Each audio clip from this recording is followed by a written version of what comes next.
Here is one part of the explanation of all the big money we spend and why maybe reforms are not put through as quickly as they should. The economic hope all French people share is, but we have a lot of children. We are very rich. And the discourse you hear very often is, the Germans may be very good now, but they will decline very quickly. They don't have children. We have a lot of children. Okay. This is the age pyramid of France. If you compare it to the Japanese one, you have all in your mind, you will see it's very, very positive. I mean, it is not a pyramid. It is a sort of, it's going to be this, but it's not this. So this is the great economic hope. It's somehow forgetting that children cost a lot of money, and it may be also forgetting to calculate who is producing most of the children. There is maybe a problem. And, but anyway, it's a heavy tendency. Once the children are born, you have future women to make other children, and if the children are not born, 20 years later or 30 years later, you don't have women to make the children. So now I was asked very often in Japan, but how do you achieve such high fertility? Well, here is a recipe. First of all, France had a fertility policy since a long, long time, mainly for military reasons. They imagined they lost the wars with Germany because they didn't have enough soldiers to get killed. But the more modern policy is there's a lot of child benefits.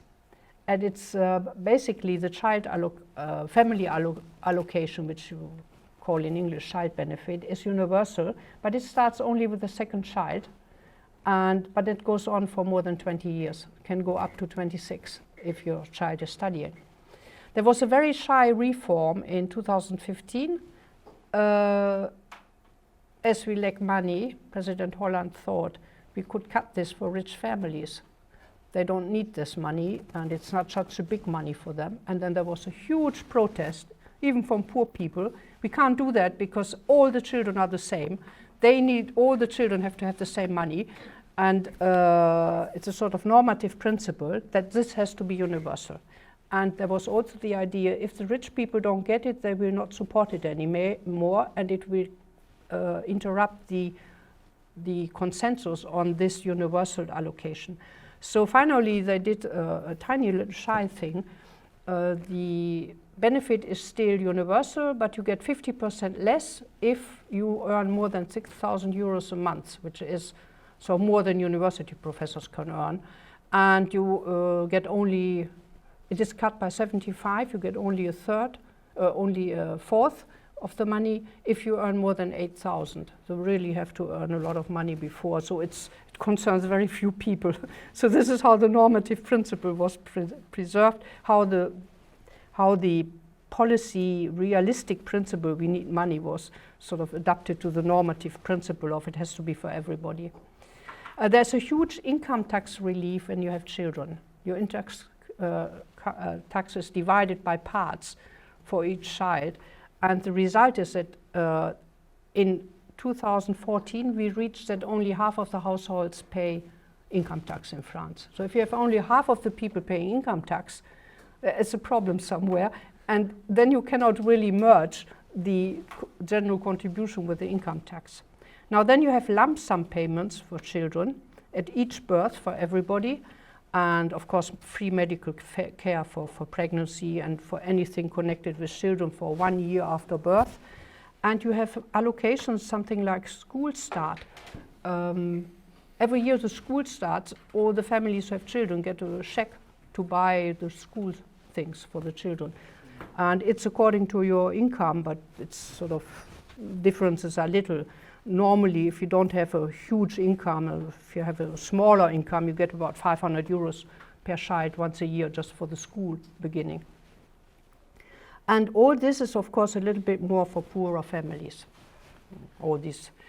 The most important is maybe not money, as the German example shows. It's full daycare for babies, full-time schools. France is very well equipped with this. You can have a baby and after 2 months you start working and your baby is looked after. This is not a basic. There may be places where there's a little bit of lack, but it's not a major policy problem. The institutions are there, the professionals are there, and the money is provided and it's all organized. there has been tentatives, it was not yet accepted, but it may come, that school should be compulsory from 2 years onwards for reasons of equality, that every little child should be sent to some institution and not just stay with mother at home. There's another very important point, pension credits per child for the women. Well, you can now share it not share it, you can choose for father or mother, but every time a couple has a child, 2 years are added to the affiliation period of retirement, and they choose whether father or mother will have it.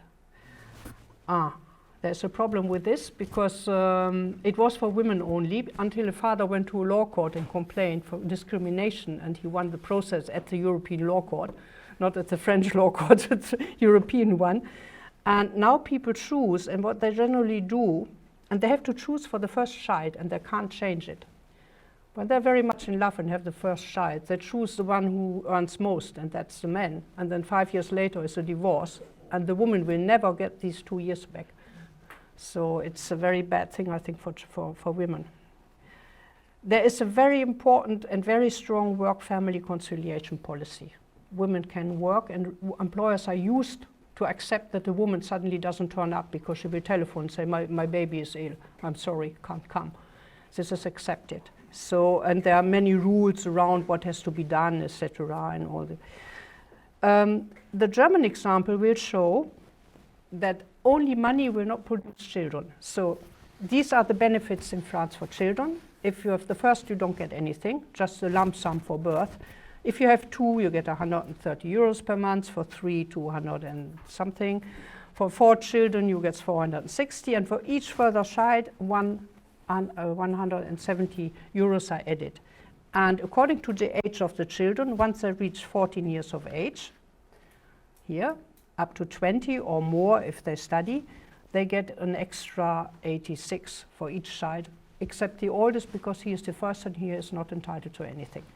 In Germany, the benefits are the double. Start with the first child, which gets already 190. When the 6 or 7 children, they are at 800, 900 euros, nearly a salary, but there are not many children in Germany because there's insufficient daycare and not enough reconciliation policy. So if you know welfare state literature, you may know that you may have noted a contradiction, a major one. Child policy in France, that's the French paradox here. The French policy does not really correspond to what was worked out in the literature as being good for having a lot of children. Because the child policy in France takes up a lot of money. Now it was calculated for the first time, it's a very new figure. Outside school and the educational system, which costs a lot of money, it's 4% of the GDP, just the allocations I told you about. But there's no welfare support for young people. They don't get anything.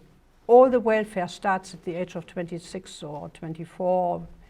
Before it goes to anything that's for housing, minimum income, unemployment benefits, it's for the elder ones, and it's the young people who don't have work.